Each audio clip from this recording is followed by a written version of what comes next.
చెప్పండి, మీరు తనని చూసినప్పుడు కొలాబరేషన్కే కలిసారు, బట్ వైల్ టాకింగ్ అని తినంతా బిజినెస్ ఓరియంటెడ్లా ఉన్నారు అసలు. అంటే అమ్మాయిలు బిజినెస్ ఓరియంటెడ్గా ఉన్న అమ్మాయిల దగ్గరికి వచ్చేసరికి తనతో ఎలా ఉన్నారు, కొంచెం జోవియల్గా ఉన్నారా, తనతో ఎక్కువ టైం స్పెండ్ చేయాలి అలా చూస్తారు కదా. What did you like most in him? అంటే యాక్చువల్గా నాది కూడా మోస్ట్లీ బిజినెస్ మెంటాలిటీ అనమాట. అంటే లైక్ నాకు బిజినెస్ మీద ఇంట్రెస్ట్ కానీ, చిన్నప్పటి నుంచి నేను వచ్చిన బ్యాక్గ్రౌండ్ కానీ, తిరిగిన సర్కమ్స్టాన్సెస్ కానీ అంతా కొంచెం లో ఫేజెస్. సో నాకు బిజినెస్ రిలేటెడ్ చాలా ఇంట్రెస్ట్. అది పక్కన పెట్టేస్తే బయట జనాలు చూసే నవీన్ వేరే, నేను చూసిన నవీన్ వేరే. యా, నా లోపల ఇంత ఫన్ ఇంత ఇంత కనిపిస్తుంది కదా మీకు ఇన్స్టాలో, అంతకి డబుల్ ఉంటుంది అనమాట అతని దగ్గర. అవునా? ఫస్ట్ లో కొంచెం రిజిడ్ ఉంటారు అయితే. ఫస్ట్ లో తను చాలా రిజర్వ్డ్, ఓన్లీ ఒక 6 to 7 పీపుల్ మధ్యలోనే ఉన్నవాళ్ళు అనమాట. బాగా సోషలైజ్ అవ్వరు ఎక్కడ గానీ. సో నాతో కలిసినప్పుడు చాలా మంచిగా ఫార్వర్డ్ అవ్వడం కానీ, మంచిగా కమ్యూనికేట్ అవ్వడం కానీ నాకు బాగా నచ్చింది. బేసిక్గా నేను కూడా ఎవరితో అంత కమ్యూనికేట్ అవ్వను, చాలా రిజర్వ్డ్ క్యాండిడేట్. నేను ఏదో వీడియోస్ లో చాలా ఎక్స్ట్రోవర్ట్ లాగా కనిపిస్తాను.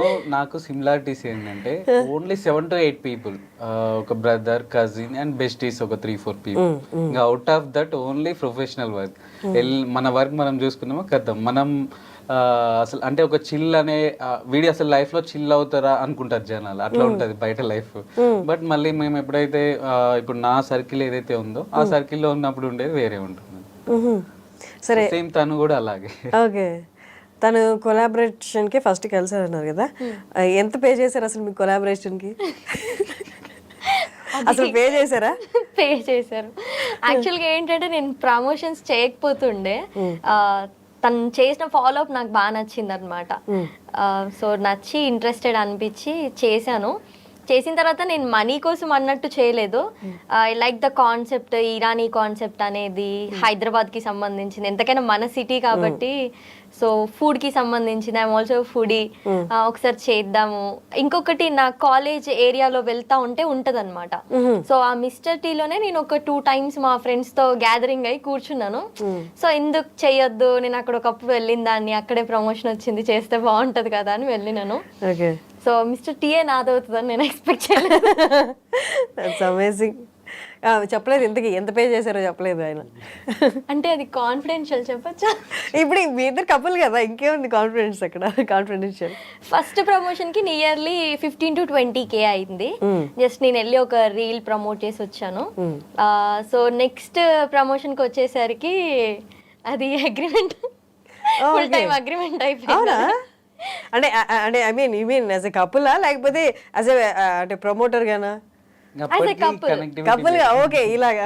Amazing, amazing, nice nice nice. అంటే ఆ నెక్స్ట్ ప్రమోషన్ కోసం జరిగే డిస్కషన్స్ లోనే మాకు సిమిలర్ థాట్స్ చాలా కలిసినాయి అన్నమాట. కలవడం, నేను కూడా మ్యారేజ్ కి రెడీగా ఉన్నానని తనకు తెలియడము. So at the same time చేసుకుంటే బాగుంటది, ఇద్దరం కలిసి కెరియర్ బిల్డ్ చేసుకుంటే బాగుంటది అనిపించి ఫార్వర్డ్ అయ్యాం. నైస్. కానీ ఇప్పుడు అమ్మాయిలు చాలామంది అంటే ఎవరు ఒక మంచి పొజిషన్లో ఉన్నారు, లేకపోతే ఇన్స్టా ఇన్ఫ్లుయెన్స్ ఎవరైనా డిపెండెంట్గా లేని విమెన్ మ్యారేజ్ని పోస్ట్పోన్ చేస్తున్నారు. చేసుకుందాం కొంచెం దూరంలో, లేకపోతే కొంచెం టైం తీసుకొని చేసుకుందాం అనుకున్న వాళ్ళు. బట్ వాట్ మేడ్ యూ అంటే నేను చెప్పారు, అంత వెల్ సర్కమ్స్టాన్సెస్ నుంచి నేను రాలేదు, కొంచెం నా కాళ్ళ మీద నేను నిలబడాలి అన్న సర్కమ్స్టాన్సెస్ నుంచే వచ్చారు. సో అలాంటి వాళ్ళకి కొంచెం తక్కువ ఉంటుంది వెంటనే పెళ్లి చేసుకోవాలని. But what made you like అంటే పెళ్లి చేసుకుందాం అన్న డెసిషన్ ఎందుకు వచ్చింది అసలు? అంటే నేను వచ్చిన బ్యాక్గ్రౌండ్ కంప్లీట్గా మేము ఏమంటారు విమెన్ బ్యాక్గ్రౌండ్, ఇండిపెండెంట్ అనమాట. నాకు 5 members sisters, I'm the younger one.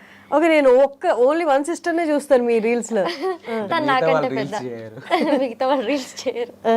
So వాళ్ళు డిఫరెంట్ స్ట్రీమ్స్లో ఉన్నారు. సో నేను అక్కడ నుంచి వాళ్ళ దగ్గర నుంచి నేర్చుకుంది ఏంటంటే ఒక్కొక్కరు ఒక్కొక్క ఏజ్లో సెటిల్మెంట్ చూసిన వాళ్ళు అనమాట. సో వాళ్ళ ఎక్స్పీరియన్సెస్ నుంచి నేను గ్యాదర్ చేసుకొని ఈ ఏజ్లో సెటిల్ అవ్వాలి, 25 అన్న ఏజ్లో సెటిల్మెంట్ వచ్చి మ్యారేజ్ చేసుకుందాం అన్న థాట్ నాకు ముందే ఉంది. సో ఏదైతే నా ఇండిపెండెన్స్ ఉందో, మ్యారేజ్ అయిన తర్వాత ఇండిపెండెంట్గా ఉండకుండా, ఇండివిజువాలిటీ చూసుకోకుండా టుగెదర్గా ఏదన్నా సరే టుగెదర్నెస్ ఉంటే మనకి ఆ గ్యాప్స్ అనేవి రావు. తర్వాత ఇండిపెండెంట్ లైఫ్ అనేది ఆటోమేటిక్గా ఎవరి స్పేస్ అనేది వాళ్ళకు ఉంటుంది, అది మనం స్పెషల్గా ఎక్స్పెక్ట్ చేయాల్సిన అవసరం లేదు. యా, నవీన్ రెడ్డి అండ్ శ్రీదేవి అనేది కొంచెం సోషల్ మీడియాలో హాట్ టాపిక్ అవుతుంది. సో దాని గురించి వచ్చిన క్వశ్చన్ ఏంటి అంటే లైక్ 1 year బ్యాక్ ఒక కాంట్రవర్సీ అయ్యింది నవీన్ రెడ్డిది. సో మళ్ళీ అగైన్ ఇన్ఫ్లుయెన్సర్ని మ్యారేజ్ చేసుకోవడానికి ఏమన్నా రీజన్ ఉందా లేక ఏంటి అనేసి ఒక క్వశ్చన్. రీజన్ అంటూ ఏం లేదండి. ఇప్పుడు బిజినెస్ అన్నాక we travel with thousands of people. ఇప్పుడు బిజినెస్ అంటేనే ఒక జర్నీ. సో ఇప్పుడు జాబ్ అంటే మనకి ఫిక్స్డ్ ఉంటారు, ఒక 10 people 50 people, లైక్ మన కో ఎంప్లాయీస్ ఉంటారు లేదా బాస్ ఉంటారు. ఇంకా అదే లిమిటెడ్, అదే ఫ్యామిలీ, అదే ఫ్రెండ్స్, అదే కొలీగ్స్, ఇదే 3 కామన్గా ఉంటాయి. లైఫ్ అంతా అది ఉంటుంది. బట్ బిజినెస్ అన్నాక మనం థౌజండ్స్ ఆఫ్ పీపుల్తో జర్నీ చేస్తుంటాం. అందులో కొంతమందితో మనం ఇంటరాక్ట్ అవుతుంటాం ఆ జర్నీలో. సో అలా ఇంటరాక్ట్ అయినప్పుడు ఏంటంటే, ఇప్పుడు నేను ఒక బిజినెస్లో ఉన్నాను. ఇప్పుడు నేను యాజ్ ఏ బిజినెస్ మ్యాన్గా నేను ఎక్స్పెక్ట్ చేసేది ఏంటంటే, రేపటి రోజున నేను ఒకవేళ నాకు ఏదన్నా ఇన్సిడెంట్ హ్యాపెన్ అయ్యి నేను ఒకవేళ బిజినెస్ యాక్టివ్గా లేకున్నా, నా ప్రెజెన్స్ ఉన్నా లేకున్నా, లేదా నేను ఒక 1 month ఇంట్లో రెస్ట్ తీసుకున్నా లేదా 6 months రెస్ట్ తీసుకున్నా, నా బ్రాండ్, నా థాట్స్ ఆగకూడదు. సో అది అనేది కంటిన్యూ అవుతూ ఉండాలి. నా థాట్ ఏదైతే ఉందో నా థాట్ ఆగకూడదు. సో దానికి రిలేటెడ్ మైండ్ సెట్ ఉన్న వాళ్ళు వస్తే బెటర్ ఉంటుంది అన్నట్టు లైఫ్ పార్ట్నర్ విషయంలో ఎవరికైనా ఎక్స్పెక్టేషన్స్ ఉంటాయి. మనకు అలా ఎక్స్పెక్టేషన్స్ ఉండేది. సో ఆ జర్నీలో ఏంటంటే అక్కడ కొన్ని థింగ్స్ మ్యాచ్ అవ్వడం జరిగింది. సో అలా డిసిషన్ తీసుకొని అలా ఫార్వర్డ్ అవ్వడం. సో మీది ఒక రీల్తో వైరల్ అయినారు. శ్రీదేవి మీరు కలిసి ఒక రీల్ చేశారు మ్యారేజ్ అప్పుడు. సో ఆ రీల్తో వైరల్ అయ్యారు. అది పెట్టిన ఒక 2 monthsకే మీరు సపరేట్ అయిపోయారు. ఎందుకు అనేది ఆ సపరేషన్? బికాజ్ యాక్చువల్లీ థింగ్ ఏంటంటే ప్రతి ఒక్కరికి బిజినెస్ అంటే ప్రొఫెషన్ వేరే ఉంటుంది, పర్సనల్ వేరే ఉంటుంది. ఇప్పుడు థింగ్ ఏంటంటే, ఇప్పుడు నాది ఏదైతే బిజినెస్ జర్నీ ఉందో, నా జర్నీ కానీ నా నాలెడ్జ్ కానీ థౌజండ్స్ ఆఫ్ పీపుల్కి యూజ్ అయ్యేది అనమాట. నా పర్సనల్ లైఫ్ ఏదైతే ఉందో గట్టిగా 10 మందికి కూడా యూజ్ అవ్వదు అనమాట. అది బట్ యూజ్ అవ్వదు. యాజ్ ఏ ఫాలోవర్స్ గా మాకు ఉంటది. ఇప్పుడు శ్రీదేవిని లవ్ చేసే వాళ్ళు శ్రీదేవిని లవ్ చేస్తారు, నవీన్ రెడ్డిని లవ్ చేసే వాళ్ళు నవీన్ రెడ్డిని లవ్ చేస్తారు. సో మీ ఇద్దరిని లవ్ చేసే వాళ్ళు కూడా ఉంటారు ఆఫ్టర్ మీ ఇద్దరికి మ్యారేజ్ అయిన తర్వాత కూడా. వాళ్ళకైనా మనం ఆన్సర్ చేయాలి ఉంటుంది, అసలు ఎందుకు సపరేట్ అయ్యారు వీళ్ళిద్దరు, any reason? First of all ఏంటంటే అండి, అంటే నేను చెప్పాను కదా, నేను లైక్ అంటే ఆ పర్సన్ని చూజ్ చేసుకోవడానికి రీజన్ అది. ఓకే, దెన్ ఆఫ్టర్ ఇప్పుడు ఏది ఉన్నా ముందే డిస్కస్ చేయాలన్నట్లు, లైక్ ఎవ్రీథింగ్. ఇప్పుడు లైక్ వాళ్ళ ఎంటైర్ ఫ్యామిలీలో 4 sisters అండ్ 1 brother ఉన్నారు తనకి. ఆ 5 people కూడా నా గురించి ఎంక్వైరీ చేసుకున్నారు బిఫోర్ మ్యారేజ్. ఎంక్వైరీ చేసుకున్న తర్వాతనే మ్యారేజ్ అనేది ప్రొసీడ్ అయ్యారనమాట. సో ఇప్పుడు నాది నేను హైడ్ చేసుకోవడానికి ఏం లేదు. నా లైఫ్ అనేది ఓపెన్ బుక్ అనమాట. ఇప్పుడు ఏదైతే నా మీద కేసు అయ్యిందో, నా ఇన్సిడెంట్ ఏదైతే ఉందో, lakhs ఆఫ్ పీపుల్కి ఆల్మోస్ట్ 2 states ఉన్న ప్రతి ఒక్కరికి తెలిసిన ఇన్సిడెంటే. అది వాళ్ళకి తెలుసు. తెలిసిన తర్వాతనే మళ్ళీ వాళ్ళు ఎంక్వైరీ కూడా చేసుకున్నారు. వాళ్ళు 4 sisters అండ్ 1 brother కలిసి ఎంక్వైరీ కూడా చేసుకున్నారు. చేసుకున్న తర్వాత వాళ్ళు అన్నీ ఓకే, పర్లేదు, ఈజ్ గుడ్ అనుకొని డిసైడ్ అయిన తర్వాతనే మ్యారేజ్కి అగ్రీ అయ్యారు. సో అయిన తర్వాత ఫార్వర్డ్ అయ్యారు. ఫార్వర్డ్ అయిన తర్వాత లైక్ అంటే ముందు ఉన్న టర్మ్స్ అండ్ మ్యారేజ్ అయిన 2-3 days తర్వాత నుంచి అక్కడి నుంచి వచ్చే మాటల్లో చాలా డిఫరెన్స్ అనేది 2-3 daysలోనే స్టార్ట్ అయిందండి. 2-3 daysలోనే స్టార్ట్ అయింది. So most of the people ఏంటంటే, ఇప్పుడు లైక్ నేను ఏం చెప్పాను, ఇప్పుడు లైక్ నాకు పార్ట్నర్తో పాటు ఇప్పుడు ఇక్కడ థింగ్ ఏంటంటే, పార్ట్నర్తో పాటు నేను నా ఆప్షన్స్లో నా బిజినెస్ని కూడా డీల్ చేసేటట్లు ఉండాలి నా పార్ట్నర్ అని. ఇప్పుడు ఒక్కొక్కరిది ఒక్కొక్క థాట్ ప్రాసెస్ ఉంటుంది. ఇప్పుడు నేను ఎలాంటి పార్ట్నర్ని చూస్తున్నాను, నా ఆప్షన్స్లో కూడా నా బిజినెస్ని ఫార్వర్డ్ చేసే కెపాసిటీ ఉన్న పార్ట్నర్ కావాలని నేను ఎక్స్పెక్ట్ చేస్తున్నాను. సో ఇప్పుడు ఎవరి ఎక్స్పెక్టేషన్స్ వాళ్ళకు ఉంటాయి. ఇప్పుడు ఇది కొంతమందికి చూడడానికి తప్పు అనిపించవచ్చు, అంటే చూసే విధానంలో ఉంటుందన్నమాట. ఇప్పుడు నేను ఏదైతే ఆలోచించానో కొంతమందికి అది కరెక్ట్ అనిపిస్తుంది, కొంతమందికి తప్పు అనిపిస్తుంది. బట్ వీళ్ళకి ఓకే అనుకునే ఫార్వర్డ్ అయ్యారు. దెన్ ఆఫ్టర్ మ్యారేజ్ ఒక 1st monthలో ఒక 2 or 3 reels చేయించుకున్నాము. సిచ్యువేషన్ ఎలా అంటే వాళ్ళ థింకింగ్లో కానీ వాళ్ళ రిసీవింగ్లో కానీ చాలా చేంజెస్ వచ్చాయన్నమాట. ఇప్పుడు ఎలా ఉందంటే, ఇప్పుడు మనం కలిసి ఉండాలంటే 100 మైనస్లు ఉన్న ఒక పర్సన్ మీద మనం ఫైట్ చేసి స్టాండ్ తీసుకొని ఆ కలిసి ఉండడానికి ప్రయారిటీ ఇస్తాం. ఒక పర్సన్ తోటి వద్దు అనుకుంటే ఉండడానికి 100 reasons ఉన్నా వాటన్నిటిని బ్రేక్ చేసి సపరేట్ అవ్వడానికే చూస్తాం. సో ఇప్పుడు అక్కడి నుంచి జరిగింది ఏంటంటే, చిన్న ఎగ్జాంపుల్ నేను మీకు చెప్తున్నాను. ఇప్పుడు ఒక 2-3 reels, ఇప్పుడు మనకి ఏదన్నా మనం ఉన్న ఫీల్డ్లో నీడ్ ఉంటే ఫ్రెండ్స్కి దాంట్లో పాసిబుల్ అవుతుంది అనుకుంటే ఫ్రెండ్స్ హెల్ప్ అయితే తీసుకుంటాం. అలాంటి దాంట్లో లైఫ్ పార్ట్నర్ హెల్ప్ తీసుకుంటే తప్పేముంటుంది. ఒక 2-3 reels అయితే అబ్వియస్గా చేయించుకున్నాను. చేయించుకున్న తర్వాత ఎట్లా అంటే, ఇప్పుడు ఎగ్జాంపుల్ ఎలా స్టార్ట్ చేశారంటే, ప్రమోషన్స్ కోసమే నన్ను మ్యారేజ్ చేసుకున్నారు. యా ఇప్పుడు ఇక్కడ నా ఆన్సర్ ఎస్ అన్నాను అనుకోండి, అంటే నాకు నా మీద ఇష్టం లేదు. నో అన్నాను అనుకోండి, నీకు నా కష్టంకి రెస్పెక్ట్ లేదు. నేను నీ కోసం అన్ని ఎఫర్ట్స్ పెట్టి ఒక 3 రీల్స్ చేస్తే నా ఎఫర్ట్స్ని నువ్వు రికగ్నైజ్ చేస్తావు. అంటే ఇక్కడ అంటే దాని అర్థం ఏంటి, నేను ఆ ఆన్సర్కి వాళ్ళు వేసిన క్వశ్చన్కి ఎస్ చెప్పినా దాంట్లో నెగిటివే, నో చెప్పినా దాంట్లో నెగిటివే. అంటే వాళ్ళు ఏం డిసైడ్ అయ్యారు? ఓకే, సపరేట్ అవ్వడమే బెస్ట్ అని వాళ్ళు డిసైడ్ అయిన తర్వాత ఇవన్నీ అనమాట. ఇప్పుడు there are thousands of already నా గురించి లైక్ యూట్యూబ్లో కానీ నెగిటివ్ ఉంది, దాన్ని అడ్వాంటేజ్గా తీసుకోవడం వాళ్ళు స్టార్ట్ చేశారు. సో లైక్ ఎలా అంటే ఒక స్ట్రాంగ్ పోర్ట్రే చేయడం, ఇప్పుడు ఈయన గురించి ఈజీగా నెగిటివ్ చెప్తే నమ్మేస్తారు జనాలు అని చెప్పేసి స్లోగా స్టార్టెడ్ నెగిటివ్, లైక్ మారిండి అనుకున్నాం మారలేదు, ఇలాంటి స్టేట్మెంట్లు పెరుగుతున్నాయి అనమాట. డే టు డే పెరుగుతున్నాయి. ఫ్రాంక్గా ఏంటంటే నాకు నా ఇల్లు వర్క్ ప్లేస్ తప్ప ఇంకో ప్లేస్ తెలియదు అనమాట. అండ్ థర్డ్ ఎక్కడికైనా వెళ్తే కాఫీ షాప్స్, నాకున్న అలవాటు కాఫీ అనమాట. వీక్లీ 5-6 డేస్ మినిమం వెళ్తాను. ఈ 3 ప్లేసెస్ తప్ప ఇంకెక్కడ నేను కనపడదు. మిస్టర్ టీ కాఫీ తాగుతాడు. ఓకే, సో ఇప్పుడు ఒక్కొక్కరికి ఒక్కొక్క హ్యాబిట్ ఉంటుంది. నాది ఏంటంటే కాఫీస్ నైట్స్ వెళ్తాం, ఈవినింగ్ లేట్ ఈవినింగ్స్ వెళ్తాం అనమాట. అరౌండ్ 10 PM 11 PM కాఫీస్కి వెళ్తుంటాం, డైలీ వెళ్తుంటాం. అది మాకు అలవాటు అనమాట. సో అంటే ఏది చెప్పినా స్టార్ట్ చేశారు, నాకు ఏం అర్థం కాలేదు.